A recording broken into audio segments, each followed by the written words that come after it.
Be me, 34 years old, working as accountant with wife and 2 kids. Live in suburban neighborhood with HOA that manages common areas and rules. Been here for 5 years and never had any problems with anyone. Neighborhood is quiet and friendly with mix of young families and retirees. Our HOA president retires after 10 years and opens up for election. Woman named Diane, who lives 3 houses down, runs for the position. She is maybe 42 years old and very active in neighborhood Facebook group, always posting about women's issues and equality and empowerment stuff constantly. Wins the election because only person who bothered to run for it. First few months are normal and she seems to be doing fine job. Sends out regular emails about community events and maintenance schedules for areas. Hosts neighborhood meetings to discuss updates and any issues people have raised. Everyone thinks she is doing good job, keeping things organized and running. My wife Sarah and I go to the first HOA meeting under Diane. She presents budget updates and plans for playground equipment replacement in park. People ask questions and she answers them professionally and thoroughly with details. Meeting ends and everyone seems satisfied with how things are going so far. Around month 4, she starts sending out emails about gender equality in neighborhood. Says she has noticed concerning patterns in how households divide outdoor labor. Says too many women are stuck doing indoor work while men do yard work. Says this reinforces outdated gender roles that harm women and limit their choices. Most people ignore the emails thinking she is just sharing her opinions. My wife and I laugh about it because we actually share all tasks. I do yard work because I enjoy it, not because I am forcing her. She does indoor stuff because she prefers it, not because I make her. Sarah says she would hate doing lawn work and is glad I enjoy it. I say I would hate doing laundry and glad she does not mind it. We have arrangement that works for us based on our actual preferences here. Never thought HOA president would have opinion about our household division of tasks. Diane starts attending HOA meetings with new agenda items about gender equality, proposes that households should be encouraged to challenge traditional gender role divisions, says the HOA should promote progressive values and lead by example here. Some people push back saying HOA is not place for social engineering. She gets defensive and says ignoring gender inequality makes you complicit in it. Says HOA has responsibility to create equitable community for all residents here. Proposes new rule that household tasks should be visibly shared between partners. People ask what that means, and she says she is still working details. My neighbor Trevor raises his hand and says, "This seems outside HOA scope." Asks what authority HOA has to regulate how people divide household labor. Diane says, HOA regulates external appearance of properties, so this falls under that. Trevor says yard work quality. Yes, but who does it is private matter. Diane gets annoyed and says when it is visible, it is not private. Says community has interest in promoting equitable division of labor for all. Says this is no different than HOA rules about lawn maintenance standards. Trevor shakes his head, but does not argue further at the meeting. Next month, she sends out updated HOA rules with new section about equity. Says all households must demonstrate equal division of labor in visible outdoor tasks. Says if only men are seen doing yard work, household gets warning. Says repeated violations result in fines for reinforcing patriarchal gender norms basically. People start emailing, asking if this is serious or some kind of joke. Diane responds saying she is completely serious about creating equitable community here. Says the rules are enforceable and she will be monitoring compliance starting immediately. Says this is about progress and anyone uncomfortable can move somewhere else. Woman named Linda emails asking, what if wife works weekends and cannot help? Diane responds saying, wife should do yard work on her days off then.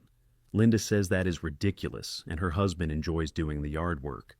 Diane says enjoyment is irrelevant if it perpetuates harmful gender role stereotypes. I am doing my usual Saturday morning lawn, mowing and edging the grass. Diane drives by slowly and watches me for a few minutes from street. She takes photos of me mowing the lawn with her phone camera. I wave at her thinking she is just being friendly, but she does not wave. Sarah is inside making breakfast for our kids who just woke up. I finish mowing and come inside to eat with the family together. Tell Sarah that Diane was taking photos of me doing the lawn. Sarah laughs and says, Maybe she is documenting neighborhood or something harmless. A few days later, I get certified letter from HOA saying I violated rules. Says I was observed performing yard work without my wife participating equally. Says this reinforces gender stereotypes and creates inequitable household division of labor. Includes $500 fine for first offense and warning that future violations double. I call Diane immediately and ask if this is real or mistake. She says it is real, and she personally witnessed me doing all yard. Asks where my wife was and why she was not sharing the labor. Tell her my wife was inside with our kids and I like doing yard. She says that is exactly the problem I am justifying unequal labor division. Says my wife should be outside doing half the mowing or other tasks. Tell her this is insane and I am not paying $500 fine. She says fine will go to collections if not paid within 30 days. Explain that Sarah and I divide tasks based on our preferences equally. Say she does laundry, cooking, and indoor cleaning, which I hate doing. Say I do yard work, car maintenance, and outdoor stuff she hates doing. Diane says that is still enforcing traditional gender roles regardless of preference. Tell her we are both happy with arrangement and it works for us. She says, my happiness is not the point. This is about community standards. Says visible gender role enforcement affects everyone in the neighborhood, not just me. Say this is the most ridiculous thing I have ever heard from HOA. She gets angry and says, I am being dismissive of serious equity issue. Says if I do not take this seriously, the fines will keep increasing. Hang up and immediately call my wife to tell her what happened. Sarah is furious and says Diane has completely lost her mind with this. Talk to my neighbor Trevor, who is a lawyer, and ask his opinion. He says HOA rules have to be reasonable, and this is probably unenforceable. Says you cannot fine people for how they divide household labor privately. Says Diane is overstepping her authority and opening HOA to legal liability here. Trevor says he will look into the HOA bylaws and see what recourse we have. Says in the meantime, do not pay the fine and document everything. Tell him I already have the letter and photos of the fine notice. He says good. Keep everything because we may need it for legal challenge. A few days later, Trevor gets the same fine for doing his yard work. His wife was at work when he mowed, so Diane fined him too. Another neighbor named Colin gets fined for trimming his hedges alone on Sunday. His wife was visiting her parents, so she was not there to help. Colin calls me, asking if I also got fined by Diane for yard. Tell him yes, and several other people have gotten same fines too. He says this is insane, and we need to do something about it. Agree to meet with Trevor and other affected neighbors to discuss options. We all start comparing notes and realize Diane is systematically targeting husbands. She is driving around on weekends looking for men doing yard work. If she does not see the wife outside, helping, she issues fine. Already fined about 8 households in the neighborhood for this in 1 month. Neighbor named Paulo shows us his fine for washing his car alone Saturday. His wife was inside, napping because she worked night shift at hospital. Diane fined him $500 for performing outdoor tasks without wife present. Paulo is immigrant from Brazil and worried about HOA liens on property. Tell Paulo that Trevor says the fines are probably not enforceable legally, but Paulo is still worried because he does not understand American HOA laws. Trevor reassures him that we will fight this together and not pay. Says Diane is abusing her power and cannot actually put liens on houses. Women in neighborhoods start getting annoyed because some of them work weekends. Diane expects them to be outside doing yard work when they are at jobs. One woman named Keisha works nurse shifts on Saturdays and Sundays always. Her husband does the yard work while she is gone, and Diane fined them. Keisha emails Diane explaining her work schedule and asking fine be reversed. Diane responds saying Keisha should do yard work on her days off then. Says her husband doing it while she works still reinforces gender role stereotypes. Keisha is furious and starts organizing neighbors to challenge Diane's authority here. Another neighbor named Priya does the yard work in her household. Not husband, Diane sees her mowing and sends her email praising her for breaking gender norms. Says she is setting great example for neighborhood about women's empowerment. Priya responds saying she does it because she likes it, not to prove point. Diane's response says, regardless of motivation, it is still positive representation for women. Priya gets annoyed and says Diane is making everything about gender when it not. says she and her husband divide tasks based on who is better at what. Diane does not respond well to pushback from women, either apparently now. Woman named Angela emails Diane saying she has physical disability and cannot do yard. Asks if there is accommodation for people who physically cannot do outdoor labor. Diane responds saying her husband should do indoor tasks, then to balance it out. Angela says her husband already does most indoor tasks because of her disability. Diane says then they should hire lawn service, so neither is doing it. Angela says that defeats the purpose and is also expensive for their budget. Diane says equity is not always convenient, but it is always necessary. Angela forwards the email to everyone showing how unreasonable Diane is being. Neighborhood Facebook group explodes with people complaining about the new fines. Dozens of people posting about getting fined for doing their own yard work. Diane is in the comments defending herself, saying this is about equity and progress. Says people are resistant to change, and that proves how necessary this rule is. Some people point out that HOA cannot legally enforce how households divide private labor. Diane says the labor is not private because it is visible from street. Says HOA has authority to regulate anything visible from public spaces in neighborhood. Says if people do not like it, they can challenge her in court. Trevor posts that he is lawyer, and this rule is almost certainly unenforceable. Says HOA authority is limited to property maintenance standards, not gender politics. Diane accuses him of mansplaining and using his privilege to intimidate her from position. Deletes his comment and bans him from the Facebook group for 30 days. Colin posts screenshot of his fine, asking if anyone else got one. Diane deletes the post and bans Colin from group for 30 days too. Paulo posts asking about the legal basis for the fines and bylaws. Diane deletes his post and bans him saying he is stirring up trouble.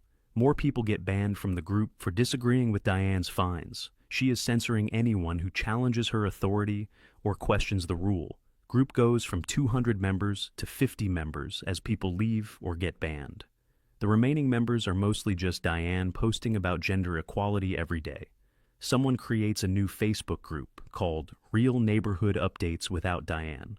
Almost everyone who is banned or left joins the new group immediately. We use it to organize resistance to Diane's fines and coordinate strategy. Diane finds out about the group and posts that it is toxic masculinity echo chamber. I get second fine 2 weeks later for edging my lawn without wife. Even though my wife was literally in the front yard gardening at time. Diane says gardening does not count as yard work, only mowing, edging, trimming counts. Now I owe $1,000 in fines for doing my own lawn twice. Take photos of Sarah gardening while I mow to prove we both outside. Send them to Diane with email saying she was outside helping with yard. Diane responds saying gardening is different category and does not count as sharing, says the mowing and edging specifically must be shared between both partners. Ask her what acceptable division looks like in her opinion for compliance. She says both partners should alternate who mows each week to demonstrate equity. Say, that is ridiculous because then one person does all mowing 1 week. She says that is the point to show that tasks are not gendered. Refuse to pay and send letter saying the fines are illegitimate and unenforceable. Diane responds, saying she will put lien on my house if not paid. Trevor tells me she actually cannot do that without going through legal process. Says let her try and we will countersue for harassment and abuse of authority. Trevor sends formal letter to HOA board on behalf of all fined residents. Demands that fines be rescinded and Diane be removed from president position. Board responds saying they will review the matter at next scheduled meeting. Diane sends email accusing Trevor of coordinating attack against female HOA president. Neighborhood meeting gets called and about 40 households show up angry about fines. Diane opens meeting by defending her new equity rules as necessary progress. People start yelling that she has no right to fine them for doing yard.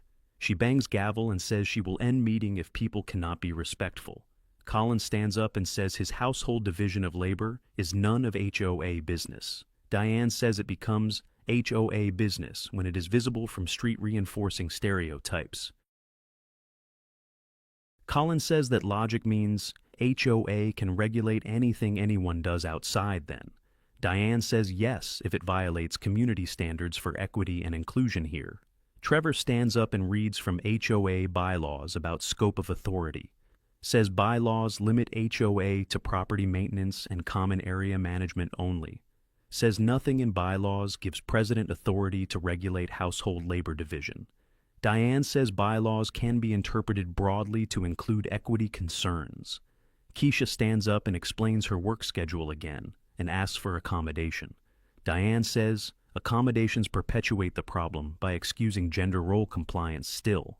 Says Keisha should hire lawn service or make husband do it on her days off.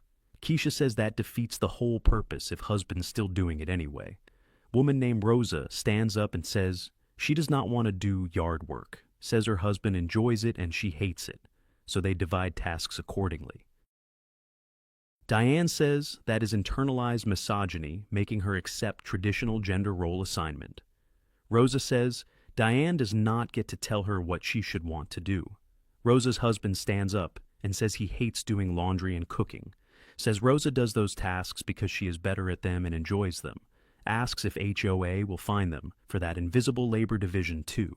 Diane says invisible labor is a different issue, but maybe should be addressed too. Entire room erupts in anger and disbelief at what she just said. People are yelling that she wants to regulate everything they do at home. Diane bangs gavel repeatedly trying to restore order, but nobody listening to her. She finally yells that meeting is over and storms out of room, posts on Facebook that she faced hostile resistance from patriarchal neighbors tonight. Says she will not back down from creating equitable community despite the backlash. Says the anger proves how deeply sexism is embedded in neighborhood culture. Says she is more committed than ever to enforcing equity rules going forward. Trevor starts petition to hold special election to remove Diane as HOA president. Needs signatures from 30% of households to trigger the recall vote officially. Sets up table outside community center on Saturday to collect signatures from neighbors. Gets the required signatures in less than 3 hours from angry residents. Submits petition to HOA board, who has to schedule the recall election.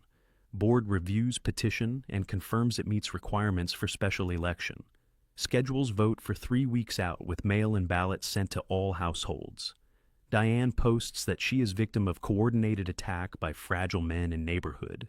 Says they cannot handle women in power challenging their privilege and control.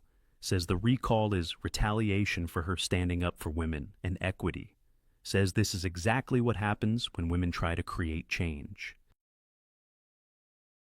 Blocks comments on her post so nobody can respond to her claims. Special election gets scheduled with information, packet sent to every household.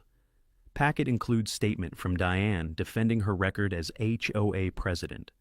She lists the equity fines as major achievement in fighting gender role enforcement. Also includes statement from petition organizers explaining why recall is necessary. I write statement that gets included in the packet about arbitrary and invasive fines. Explain how Diane has overstepped HOA authority and harassed innocent residents doing yard. Say, neighborhood needs president who focuses on actual HOA responsibilities, not ideology. Several other residents also submit statements supporting the recall effort strongly. Diane campaigns by sending emails about all her accomplishments as HOA president, lists improvements to common areas and successful community events she organized, buries the equity fines in middle of list as if they are normal. Most people who get her emails immediately decide to vote her out. She also goes door-to-door campaigning and asking people to vote against recall. Most people do not answer their doors when they see her coming. Those who do answer tell her politely they are voting for recall. She argues with them about how important gender equity work is for community. I campaign by going door to door, explaining how unreasonable the fines are. Most people already know because they either got fined or saw neighbors get fined. Everyone I talk to says they are voting to remove her from position. Even some women who initially supported her have turned against her now. Woman named Jennifer, who voted for Diane, originally says she went too far. Says she thought Diane would be good president, but the fines are absurd. Says HOA president should focus on maintaining property values, not policing gender roles. Says she is voting for removal and hopes someone reasonable runs for position. Ask Jennifer if she would consider running for HOA president herself after this. She says maybe, but wants to see how recall election goes first. Say the neighborhood needs someone level-headed and focused on actual HOA work. She says she will think about it and decide after Diane is removed. My wife Sarah helps me campaign by talking to other women in neighborhood. Many of them are frustrated because they feel Diane is speaking for them. Say they never asked for gender equity enforcement and do not want it. Say they divide household tasks with partners how they want, without HOA interference. One woman tells Sarah that Diane approached her about being more vocal supporter, said she needed women to speak up in defense of equity rules. Woman declined and said she thought the rules were overreach and wrong. Diane called her a traitor to women and walked away angry from conversation. Diane sends out email few days before election, making her final case. Says removing her would be victory for patriarchy and regression for neighborhood. Says she is only HOA president who has ever fought for women's equality here. Says voting her out proves the neighborhood is not ready for female leadership. Email backfires because it implies that anyone voting for recall is sexist. Many women in neighborhood are offended by implication that they are against women. Sarah posts in the new Facebook group that she is woman voting for recall. Says Diane does not speak for all women, and many want her removed. Dozens of other women respond, agreeing and saying they are voting for recall. Say Diane's gender has nothing to do with it. Her abuse of power does. Say they would vote to remove any HOA president who fined people for yard. Diane's attempt to make this about gender completely fails with women in neighborhood. Election day arrives and ballots are counted by HOA board members independently. Counting is done publicly at community centers so everyone can observe process. Diane shows up to watch but sits in back and does not talk. Results come in showing she lost the recall vote overwhelmingly by huge margin. Final tally is 68% voting for removal and 32% voting against. She is officially removed from HOA president position, effective immediately that day. Board announces they will appoint interim president until regular election can be held. Diane stands up and walks out without saying anything to anyone there. Posts on Facebook that she was ousted by misogynistic mob who feared change. Says she fought for equity in women and was punished for it. Says the neighborhood chose comfort over justice and regression, over progress clearly. Says she is proud of what she accomplished even though she lost. Comments on her post are mostly from people outside the neighborhood. They tell her she is brave and was fighting the good fight. Nobody from the actual neighborhood comments because most have unfollowed or blocked her. Those who see it just shake their heads and ignore it. Board appoints interim president named Marcus, who is retired engineer living here. First action of interim president is suspending all the gender equity fines immediately. Sends email to everyone who was fined saying they do not have to pay. Also apologizes on behalf of HOA for Diane's overreach and abuse of authority. I get official letter saying my $1,500 in fines are canceled and void. Trevor and Colin and everyone else also get letters canceling their fines too. Paolo is relieved because he was genuinely worried about losing his house over this. We all meet up for beers to celebrate the end of Diane's reign. Neighborhood Facebook group gets new admin who unbans everyone Diane kicked out. People start posting again, and the group becomes active and normal again. Lots of posts celebrating the recall results and thanking people who organized. Also posts about looking forward to having normal HOA president again finally. Diane posts long rant about how neighborhood chose sexism over progress and equality. Says she tried to create better community, but people were too stuck in past. Says history will prove her right and current residents will regret their choice. Says she hopes they enjoy their patriarchal neighborhood where women are oppressed. Nobody responds to her post because everyone has moved on already. Someone screenshots it and posts in the new group as example of her delusion. People laugh and say they are glad she is gone and hope stays quiet. One person says she should move to different neighborhood where she fits better. Regular election happens month later, and Marcus agrees to run for HOA president. He promises to focus on actual HOA responsibilities and nothing else clearly. Says HOA should maintain common areas and enforce reasonable property standards only, says no more social engineering or gender politics, just boring, competent management. Jennifer also decides to run for president as alternative option for residents. She campaigns on similar platform of competent, boring HOA management focused on basics. Both candidates are reasonable and people are happy with either option, honestly. Election is close, but Marcus wins by small margin and everyone accepts results. Marcus's first meeting as president, he proposes removing Diane's gender equity rules entirely. Vote passes unanimously to strike those rules from HOA bylaws and regulations. He says HOA will stick to standard rules about property maintenance and nothing else. Everyone is relieved to have normal HOA president who is not pushing ideology. Jennifer gets elected to HOA board as regular member to help oversee things.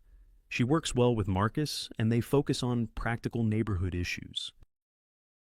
They organize community cleanup day, and everyone helps, including men and women. Nobody cares who does what tasks, they just get work done together. Diane stops coming to any neighborhood events or HOA meetings after being removed. Rarely see her outside anymore, and she keeps to herself mostly now. Her yard starts getting overgrown because she is not maintaining it properly. Marcus sends her polite letter about HOA violation for unkempt lawn appearance. She responds with angry emails saying this is harassment and retaliation for her politics. Marcus responds saying HOA rules apply to everyone equally regardless of past. Says her lawn needs mowing and edging, or she will get fined. She hires lawn service to avoid doing it herself, apparently now. Someone says she is looking to move to different neighborhood, somewhere more progressive. Most people hope she does because they are tired of the drama she created. Her house goes on market few months later and sells quickly to young couple. They seem nice and normal, and we welcome them to neighborhood happily. Few months later, I am mowing my lawn on Saturday morning, like always.